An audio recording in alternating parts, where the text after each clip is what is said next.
അപ്പോൾ ആതിര സരസ്വതി പറഞ്ഞു തരും എങ്ങനെയാണ് ഇന്നത്തെ കാലാവസ്ഥ. Athira, good morning. എങ്ങനെയാണ് ഒരു ദിനാന്തരീക്ഷ അവസ്ഥ?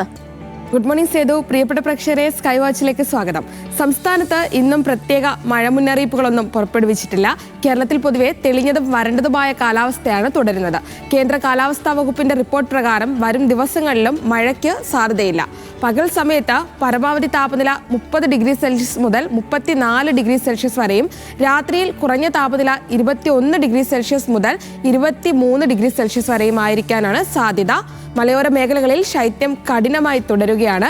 ഇടുക്കി ജില്ലയിലെ മൂന്നാറിൽ താപനില 10 ഡിഗ്രി സെൽഷ്യസിന് താഴേക്ക് എത്തിയതായിട്ടാണ് വിവരം. രാവിലെയും രാത്രിയും നേരിയ മൂടൽമഞ്ഞിനും സാധ്യതയുണ്ട്. പുലർച്ചെയും രാത്രിയിലും നേരിയ മൂടൽമഞ്ഞിന് സാധ്യതയുള്ളതിനാൽ പുലർച്ചെ ജോലിക്ക് പോകുന്നവരും വിനോദയാത്രയ്ക്കായി ഹൈറേഞ്ചിലേക്ക് പോകുന്നവരുമൊക്കെ ഒന്ന് ശ്രദ്ധിച്ചേക്കുക. അപ്പോൾ കേരളം, കർണാടക, ലക്ഷദ്വീപ് തീരങ്ങളിൽ നിലവിൽ മത്സ്യബന്ധനത്തിന് തടസ്സമില്ല.